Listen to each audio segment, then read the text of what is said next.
வணக்கம். இந்த வர்ற பொங்கல் சினிமா ரசிகர்களுக்கு என்ன சோதனையோ தெரியல. 2 படங்களுமே சோதனையில் இருக்குது. அதாவது 125 கட்டு கொடுத்துருக்காங்களாம் பராசக்திக்கு. அந்த கட்டு என்னென்னங்கிறத பார்த்து அதை என்ன மியூட் பண்ணலாமா, இது பண்ணலாமா அப்படின்னு அவங்க சொல்லி அந்த சர்டிஃபிகேட் வாங்குறதுக்குள்ளே தாவு தீர்ந்து போய்ட்டுன்னு சொல்லி அந்த சைடில் சொல்கிறாங்க. இந்த சைடில் கட்டும் சொல்லலை, ஒன்றும் சொல்லலை. அதாவது இவங்க ரிவைசிங் கமிட்டிக்கு போனோம் அப்படி இப்படின்லாம் சொல்கிறாங்களே, எல்லாமே இந்த ஊடகங்களுடைய வாய்ஜாலம் தான்ங்கிறது இப்போ தெரியுது. அதாவது பெய்டு ப்ரொமோட்டர்கள்னு ஒவ்வொரு பட கம்பெனியும் வச்சுக்குவாங்க. அதே மாதிரி இந்த ஜனநாயகன் படத்துக்கு பெய்ட் ப்ரொமோட்டர்னு சொல்லி நிறையா பேரை உள்ளே இழுத்து விட்டாங்க. அவங்க கற்பனைக்கு வந்தபடியெல்லாம் படத்தை பிரமாதமாக அந்த நாட்டில் எவ்வளோ சூப்பராக போக போகுது, இந்த நாட்டில் எவ்வளோ சூப்பராக போக போகுது, இந்தியாவிலேயே பாருங்கள் பெரிய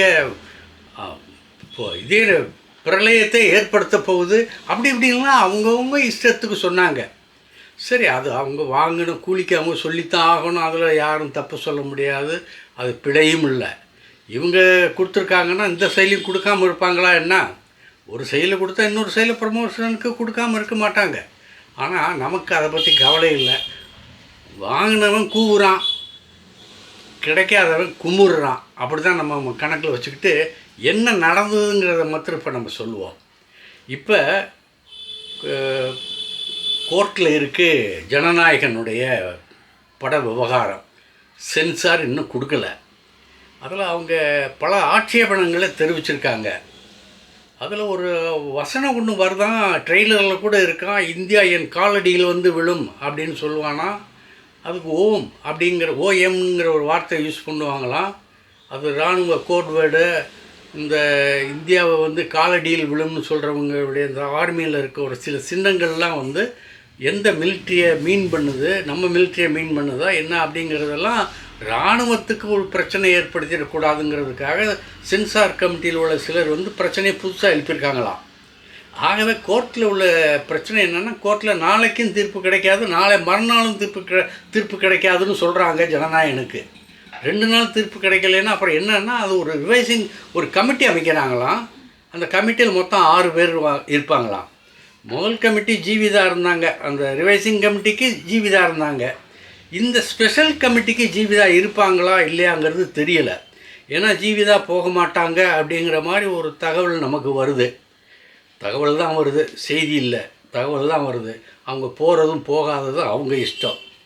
அப்புறம் அந்த விஜய் பேசின வசனங்கள்லாம் அரசியலில் ஒரு பெரிய புரட்சியை கிளப்பும், அதாவது பிரச்சனையை கிளப்பும்.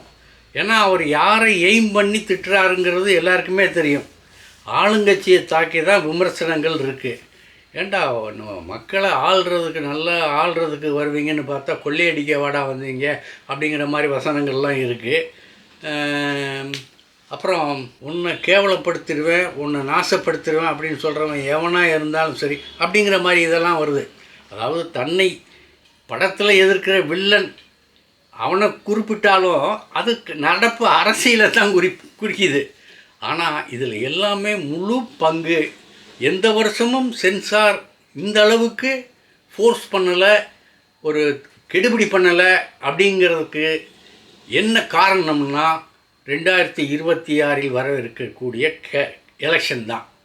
இந்த எலெக்ஷனில் வந்து எப்படியும் விஜய் கட்சியை தன்னோட இணைக்கணும், கூட்டணியில் தன்னோட சேர்க்கணுங்கிற ஒரு வெறியோட பிஜேபி இருக்குங்கிறது இருக்குது. அதே நேரத்தில் 108 கட்டு கொடுத்தோம்னா அந்த படம் பராசக்தி படம் சின்னாபின்னமாயிரும் அப்படிங்கிற ஒரு எதிர்பார்ப்பு அவங்களுக்கு இருக்குது. ஆக 2 தரப்பும் என்ன சொல்ல போகிறாங்க, என்ன செய்ய போகிறாங்கன்னு தெரியல.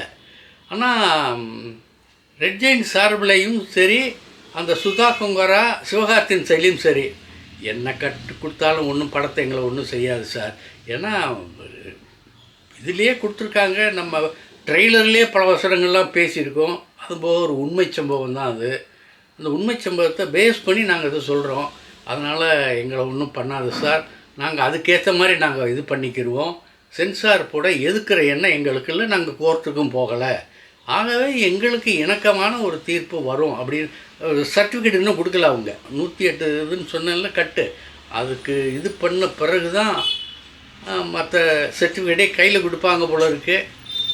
ஆக இவங்களும் நம்பிக்கிட்டு இருக்காங்க, அவங்களும் நம்பிக்கிட்டு இருக்காங்க. இடையில் என்ன நடக்க போகுதுன்னு தெரியலை. சரி, இப்போ 2 படமுமே பெரிய படம். இப்போ நம்ம சிவகார்த்தியின் படத்தை எடுத்துக்குவோம், பராசக்தி படத்தை எடுத்துக்குவோம். பட்ஜெட் வந்து 120 கோடின்னு சொல்கிறாங்க. இதில் வந்து ஷூட்டிங் போனது இந்தியா முழுக்க ஷூட்டிங் நடத்துனாங்க. ஆனால் கண்டியிலையும் 12 நாள் நடத்துனாங்க, இலங்கையிலும் 12 நாள் ஷூட்டிங் நடத்துனாங்க. சிவகார்த்திகேயன் வந்து லாபத்தில் 30% எனக்கு கிடைச்சா போதும், அதாவது அவர் 55 கோடி எதிர்பார்க்குறாரு. அதே மாதிரி ரவி மோகன் அவர் லாபத்தில் 10% எனக்கு கொடுத்தா போதும் சார் அப்படிங்கிறது அவர் எய்மு. அவர் எதிர்பார்க்கிறது 18 கோடி. அதர்வா ஏற்கனவே 6 கோடி தான் சம்பளம். ஏற்கனவே 2018, 21 அந்த இடைப்பட்ட காலங்களில் பட்ட கடனை கழிச்சுக்கிட்டு தான் கொடுத்துருக்காங்க அப்படிங்கிற மாதிரி ஒரு பேச்சு இருக்குது. சுதா கங்காரா வந்து 10% லாபத்தில் 10% கொடுங்க எனக்கு அப்படின்ட்டு அவங்க சொல்லியிருக்காங்க. அதாவது 18 கோடி ரூபாய் எதிர்பார்க்குறாங்க. ஸ்ரீலீலா அவங்க 26 நாள் தான் அவங்க கால்ஷீட் கொடுத்துருக்காங்க. ஒரு நாளைக்கு 15 லட்சம் அது கணக்கு போட்டிருக்காங்க. ரவுண்டாக ஒரு 4 கோடி கொடுத்துருங்களேன் அப்படின்னு கேட்டுக்கிட்டு இருக்காங்களாம். அது எப்படி முடிவாகுது என்னன்னு தெரியல. டான் பிக்சர்ஸுக்கு ரெட் ஜெயின் கோடி வந்து 4 கோடி கொடுத்துருக்காங்க. அந்த காப்பிரைட் உரிமை வாங்கிறது மற்ற இந்த இதெல்லாம் சில்லறை வேலைகள்லாம் இருக்குல்ல, அதுக்காக டான் பிக்சர்ஸுக்கு வந்து ஒரு 4 கோடி வந்து தேவைப்பட்டது. ரெட் ஜெயின் கொடுத்துருக்காங்க, அதை வாங்கிடுவாங்க. இப்போ ஓடிடி வந்து சன் நெக்ஸ்ட்டுக்கு போயிருங்கிறாங்க, சாட்டிலைட் வந்து சன்னுக்கு போயிருங்கிறாங்க. ஓவர்சீஸ் வந்து 36 கோடியாம்.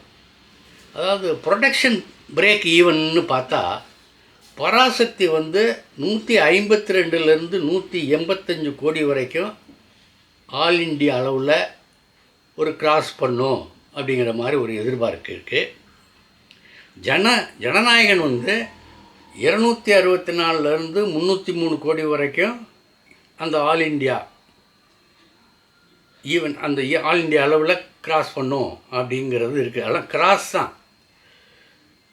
பொங்கலில் மொத்தம் 275 கோடியை கிராஸ் பண்ணுவோம் அப்படிங்கிற நம்பிக்கையில் ஜனநாயகன் இருக்குது. இது எந்த அளவுக்கு சாத்தியமாகுங்கிறத நம்ம போக போக தான் பார்க்கணும். சரி, உலகநாயகனை பற்றி எதுவும் சொல்லலையாப்பா அப்படின்னா, உலகநாயகன் இப்போ வந்து பிஸியாக இருக்கார். அடுத்தது எலெக்ஷன் ஷூட்டிங் போகணும். ரஜினி சார் வந்து கால்ஷீட் கொடுத்துட்டாரு.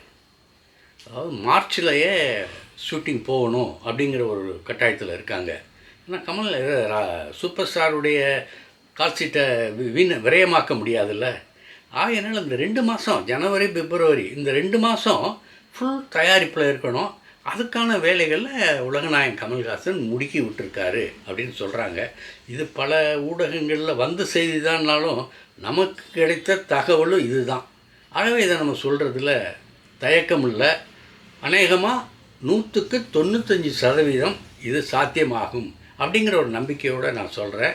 நாளைக்கு சந்திப்போம். இந்த வீடியோ உங்களுக்கு பிடிச்சிருந்தா லைக் பண்ணுங்கள், கமெண்ட் பண்ணுங்கள், ஷேர் பண்ணுங்கள், சப்ஸ்கிரைப் பண்ணுங்கள்.